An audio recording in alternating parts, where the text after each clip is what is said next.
రాష్ట్రానికి పేరు వచ్చిన చంద్రబాబు గారికి పేరు వచ్చిన లేదా రాష్ట్రానికి ఏదైనా మంచి జరిగినా జగన్మోహన్ రెడ్డికి గిట్టదు. ఎందుకంటే ఎప్పుడు రాష్ట్రంలో అల్లర్లు, దౌర్జన్యాలు, దోపిడీలు లేకపోతే ప్రజలు ఆకలితో అలమటించడం ఇలా మాత్రమే ఉండాలని జగన్ కోరుకుంటాడు. అప్పుడు మాత్రమే ప్రభుత్వం మీద యాంటీ ఉంటుంది, ఎప్పుడు నిరసనలు హోరెత్తుతూ ఉండాలనేది జగన్మోహన్ రెడ్డి విధానం.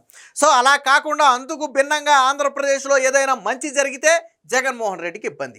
ఇటీవల జర్నలిస్టు సాయి మాట్లాడుతున్నటువంటి మాట తీరు ఒక పరిధి దాటింది. నిన్న బిల్ గేట్స్ రాష్ట్రానికి, గేట్స్ ఫౌండేషన్ చైర్మన్ అయినటువంటి బిల్ గేట్స్ రాష్ట్రానికి రావటం, వివిధ కార్యక్రమాలను ఆయనే స్వయంగా పరిశీలించడం, తరువాత రాష్ట్ర ప్రగతిని అభినందించడం, చంద్రబాబు గారిని అభినందించడం మనందరం చూసాం.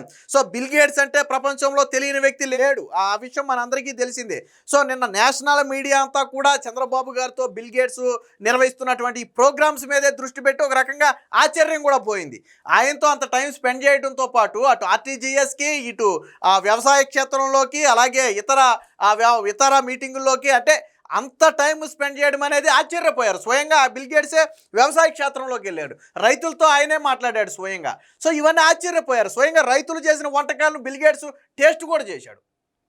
సో ఇంత పాజిటివ్ వేవ్ అనేది రాష్ట్రంలో ఉంటే నిన్న జగన్మోహన్ రెడ్డి గిట్టదు కాబట్టి ఒకరిని బయటకు తీసుకొచ్చారు. ఎవరిని అంటే వైసీపీ పేటీఎం లిస్టులో ఉన్నటువంటి జర్నలిస్టు సాయిని. ఇది నేను చెప్పాల, పేటీఎం అనేది విజయసాయి రెడ్డి స్వయంగా చెప్పాడు. అప్పటి వరకు ఏదైతే వైసీపీ పార్టీ పెయిడ్ చేసే యూట్యూబ్ ఛానల్స్ ఉన్నాయో అందులో ఈ ఛానల్ కూడా ఒకటి, జర్నలిస్టు సాయి ఛానల్ కూడా ఒకటి. ఇది స్వయంగా విజయసాయి రెడ్డి చెప్పాడు కాబట్టి నేను పేటీఎం తీసుకునే జర్నలిస్ట్ అని ఎందుకు అన్నానంటే అందుకే అన్నాను. నిన్న చాలా తీవ్రమైన వ్యాఖ్యలు చేశాడు. మరొక రకంగా రాష్ట్ర ప్రభుత్వం ఏమైనా చర్యలు కూడా తీసుకుంటుందేమో మరి వేచి చూడాలి. ఏంటంటే సరే ఆ వీడియో మన దగ్గర అయితే ఉంది కానీ మనం ప్లే చేసి చూపించకూడదు, కాపీరైట్స్ ఇష్యూ ఉంటాయి కాబట్టి ఆ ప్లే చేసి చూపించలేదు. జర్నలిస్టు సాయి ఛానల్లో ఉండే ఉంటుంది, మీరు మరి ఉందా డిలీట్ చేసాడో మనకైతే తెలియదు కానీ సోషల్ మీడియాలో అయితే తిరుగుతుంది. ఏమని మాట్లాడాడు అంటే బిల్ గేట్స్ అనే ఒక వ్యక్తిని ఏకంగా దేశద్రోహిగా చిత్రీకరించి మాట్లాడినటువంటి వ్యక్తి జర్నలిస్టు సాయి.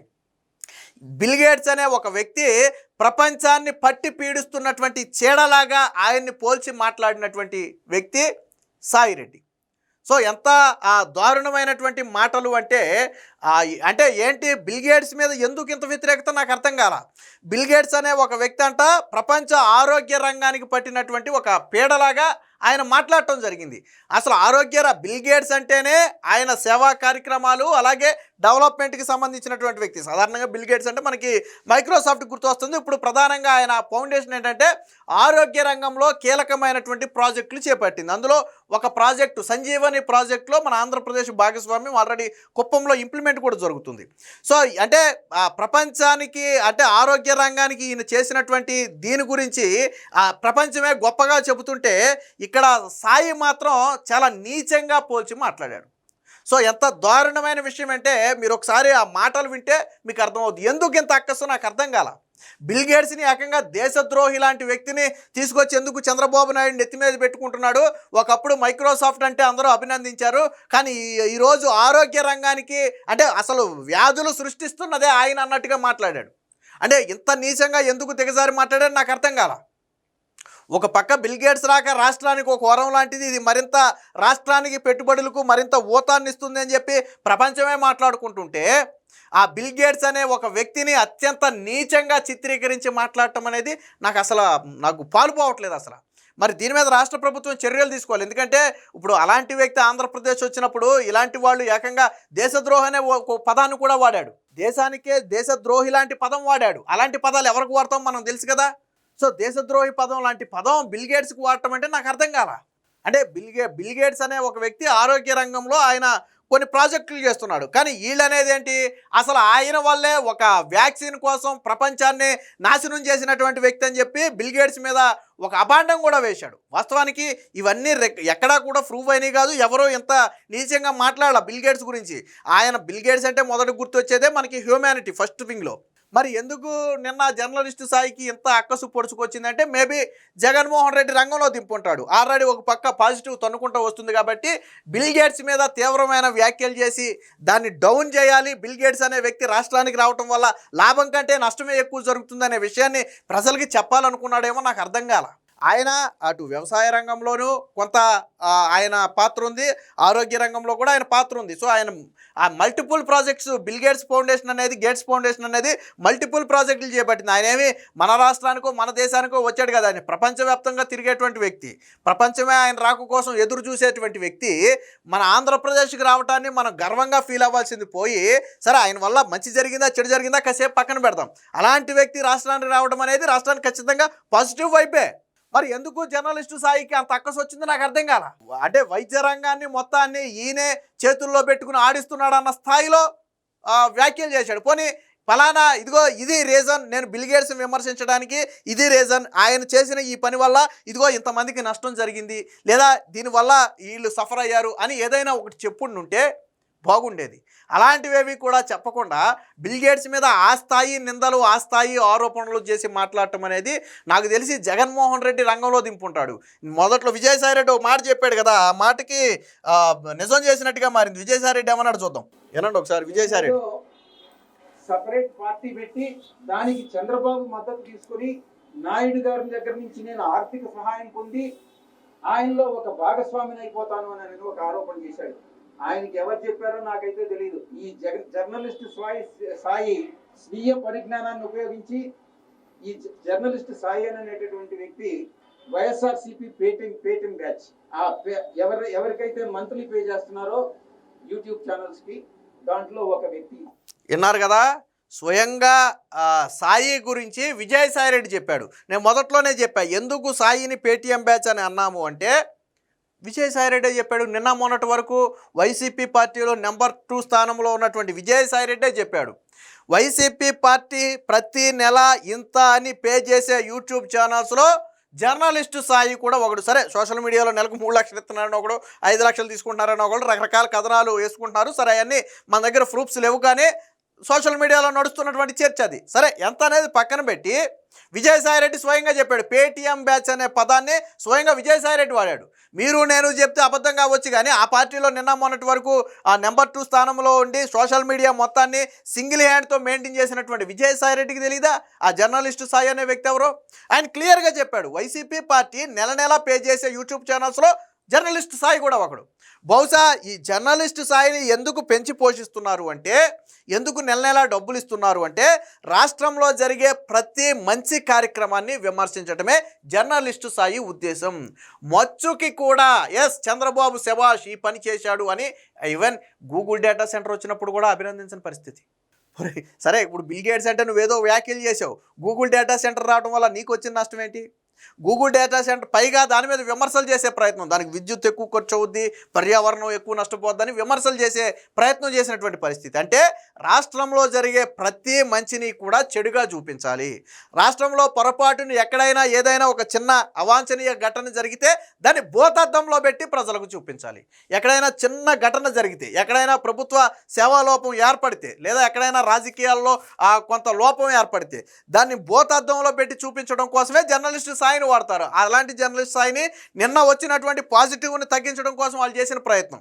సరే, బిల్ గేట్స్ మీద విమర్శలు చేయటం అంటే, సరే ఆయన వల్ల పెద్ద రాష్ట్రానికి ఉపయోగం ఏమి ఉండదో, ఎప్పుడో మైక్రోసాఫ్ట్ ఉపయోగం ఉంది, ఇప్పుడు లేదు, ఆ టైప్ విమర్శలు ఓకే. సరే, ఆయన తీసిరా చంద్రబాబు నాయుడు తీసుకొచ్చి నెత్తిన పెట్టుకున్నాడు, కానీ పెద్దగా ఉపయోగం ఉండదు అంటే అక్కడ వరకు ఓకే, అదొక రకమైనటువంటి కామెంట్స్. కానీ ఆయన్ని దేశద్రోహి లాంటి పదాలతో పోల్చి, ఆయన ఒక రాష్ట్రానికి పట్టి పీడిస్తున్న చీడలాగా పోల్చి, ప్రపంచాన్ని ఏదో వైద్య రంగం మొత్తాన్ని ఆయనే నాశనం చేశాడని ఈ టైప్ ఆఫ్ కామెంట్స్ అనేవి చాలా తప్పు. కానీ చేశాడు. ఎవరు చేశారు? సాయి చేశాడు.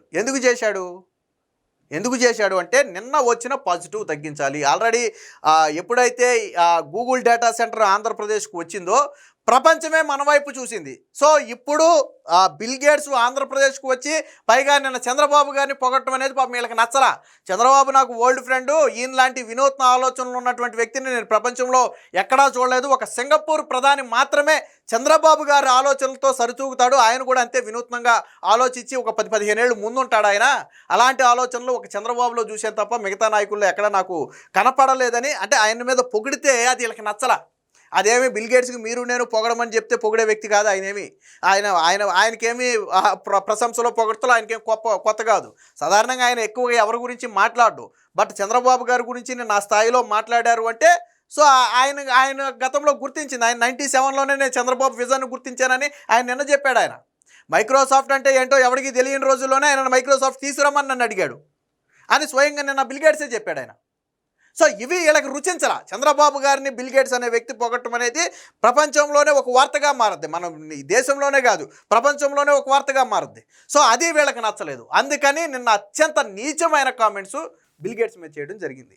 నాకు తెలిసి రాష్ట్ర ప్రభుత్వం వాటిని సుమోటోగా తీసుకుని ఇది యాక్షన్ తీసుకోవాలి. ఎందుకంటే ఇది ఎక్కడితో ఆగదు. రేపొద్దున ఇంకొక వ్యక్తి వస్తాడు రాష్ట్రానికి ప్రముఖ వ్యక్తి. అంటే మన గతంలో మీకు గుర్తుంచుకోండి వైసీపీ అంతా నీచ రాజకీయం చేస్తుంది అనేది నేను చిన్న ఎగ్జాంపుల్ చెప్తా. గతంలో ఎన్టీఆర్ శత జయంతి ఉత్సవాలకో దేనికో రజనీకాంత్ వచ్చాడు. రజనీకాంత్ వచ్చినప్పుడు రజనీకాంత్ అసలు ఎక్కడా పాలిటిక్స్ మాట్లాడాల.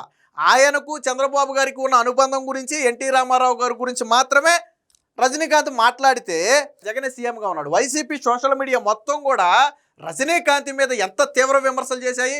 ముసలోడు బట్టనెత్తోడు వయసు అయిపోయింది సినిమాలు లేక చంద్రబాబు దగ్గర పడ్డాడా ఇలాంటి అనేక కామెంట్స్ చేస్తే తమిళనాడులో అగ్గి రగిలింది. ఇక్కడ వైసీపీ చేసిన కామెంట్స్కి తమిళనాడులో అగ్గి రగిలితే రోజా కూడా మాట్లాడింది. వయసు అయిపోయి పాపం మతి భ్రమించి ఏం మాట్లాడుతున్నాడో రజనీకాంత్కి తెలియట్లేదని రోజా కూడా మాట్లాడితే తమిళనాడులో రోజాకు ఒక ఇల్లు ఉంది చెన్నైలో అనుకుంటా బహుశా ఎక్కడో. అక్కడ రోజా ఇంటి దగ్గర ధర్నా చేశారు సూపర్ స్టార్ రజనీకాంత్ అభిమానులు. అంటే ఒక వ్యక్తి అంటే రజనీకాంత్ అంటే ఏంటి చెప్పండి. ఫిల్మ్ ఇండస్ట్రీలో ఆయన మీద ఎవరైనా మచ్చ ఉందా? ఆయన ఎవరైనా విమర్శిస్తారా? ఆయన మీద ఏదైనా ఒక అపవాదం ఉందా? ఎక్కడైనా సరే ఎప్పుడైనా సరే. కానీ అలాంటి వ్యక్తిని కూడా విమర్శించినటువంటి చరిత్ర వైసీపీ పార్టీది. అంటే చంద్రబాబుని పొగిడినా రాష్ట్రానికి మంచి జరిగినా అది వారికి నచ్చదు. అప్పట్లో రజనీకాంత్ మీద పడ్డారు, ఇప్పుడు బిల్ గేట్స్ మీద పడ్డారు. ఇది కేవలం కుట్ర. జగన్మోహన్ రెడ్డి ఆడుతున్నటువంటి కుట్ర కాదు, ప్రజలకు తెలుసు. ఇప్పుడు రజనీకాంత్ ఎవరో ప్రజలకు తెలీదా, బిల్ గేట్స్ ఎవరో ప్రజలకు తెలీదా? వీళ్ళేమి తెర వెనక దాక్కునే వ్యక్తులు కాదు కదా, బాహ్య ప్రపంచం కదా, వీళ్ళ జీవితం అంతా ఓపెన్ సీక్రెట్ కదా. కానీ ఎందుకు ఈ స్థాయి విమర్శలు అంటే కేవలం కించపరచడం వీళ్ళ ఉద్దేశం. సో నాకు తెలిసి రాష్ట్ర ప్రభుత్వం యాక్షన్ తీసుకోవాలి. ఎందుకంటే ఇది ఎక్కడితో ఆగదు. రేపొద్దున ఇంకా ఎవరో ప్రముఖ వ్యక్తి రాష్ట్రానికి వస్తాడు, ఆ వ్యక్తిని విమర్శిస్తారు. లేదా ఇంకో ప్రముఖ వ్యక్తి వస్తాడు, ఆ వ్యక్తిని విమర్శిస్తారు. రేపొద్దున ఇది ఎలా మారిపోద్ది అంటే రాష్ట్రానికి వచ్చే ప్రతి వ్యక్తిని విమర్శించడమే వీళ్ళు పనిగా పెట్టుకుంటారు. సో ఇది రాష్ట్రానికి కూడా అంత మంచిది కాదు. పెట్టుబడుల దృష్టే కావచ్చు లేదా ఇంకో దృష్టే కావచ్చు, అంత మంచిది కూడా కాదు. రాష్ట్ర ప్రభుత్వం వెంటనే ఆ సాయి మీద దీన్ని సుమోటోగా తీసుకుని ఏదైనా యాక్షన్ తీసుకుని ఒక స్ట్రిక్ట్ వార్నింగ్ ఇస్తే తప్ప ఇలాంటి పేటీఎం బ్యాచ్ చేసే అరాచకాలన్నీ కూడా ఆగే పరిస్థితి అయితే లేదు.